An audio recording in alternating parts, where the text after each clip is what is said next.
and many of us are aware of this.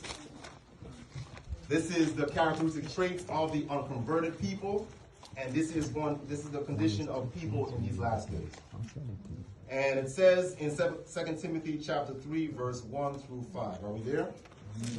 It says, "This know also, that in the last days," which days? Last days, peerless times shall come. "For men shall be lovers of what? Their own selves, covetous, boasters, proud, blasphemers." You see the proud.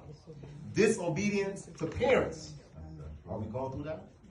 "Unthankful, unholy, without natural affection, truce breakers, false accusers, incontinent, fierce, despisers of those that are good." And I'm pretty sure many of us have experienced that and are experiencing that even right now. "Traitors, heady, high-minded," that's self. "Lovers of pleasures more than lovers of who? Have mercy. "Having a form of godliness, but denying the power thereof. From such," what does the Bible counsel us to do? Turn away. Turn away. I'm going to read some current events, and this is just kind of depicting the condition of society. We're seeing judgments of God being taken place in the world. This is a need and a call for Jesus, a call for country living, a call for self-denial.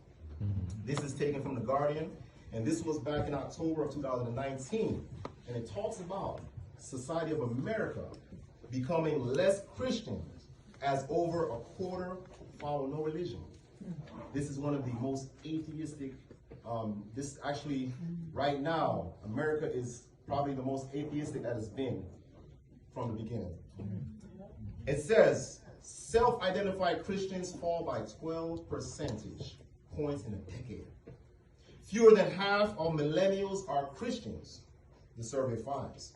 The United States is becoming a less Christian country. We have to wonder why. It says the decline in religious affiliation is particularly rapid among younger Americans. So we see the youth. The enemy is attacking the youth. The proportion of U.S. adults who describe themselves as Christians, remember, it's just a name, but it's about this right here, has fallen to 2/3, a drop of 12 percentage points over the last decade.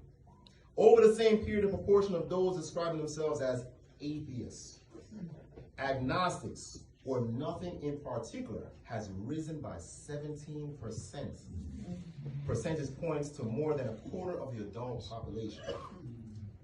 And it talks about, although church and faith movements continue to exert strong political influence on the Trump administration, and at the state level, the proportion of American adults attending religious services has declined.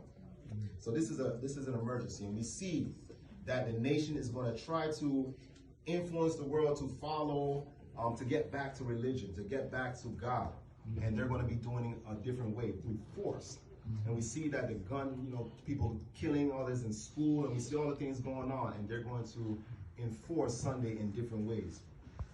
And this is also, we see here too, where it says, peerless time shall come in the last days. And we know all what's going on with this whole coronavirus.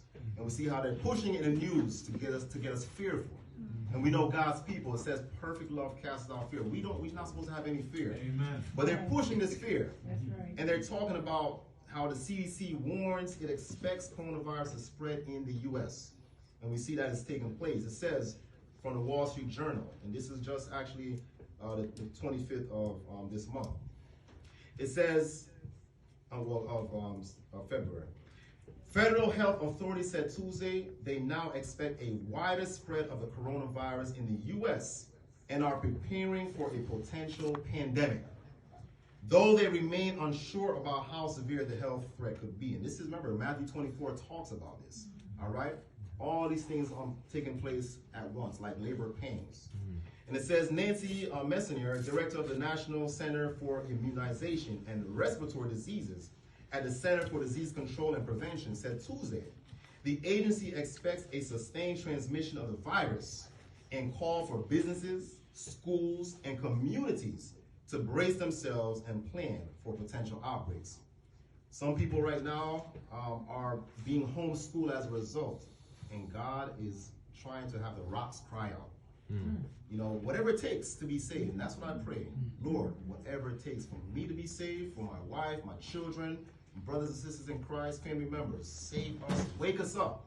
And this is what God is doing with the current events, and it's lining up with Bible prophecy. Right.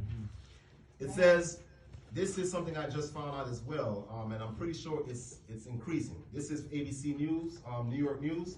Approximately 700 people in New York, and I'm from Connecticut, so that's not far from there, are being monitored for possible exposure to the coronavirus, according to the health department. So just like they did in the past with the concentration camps, they're trying to do it again. That's right. This is all about control.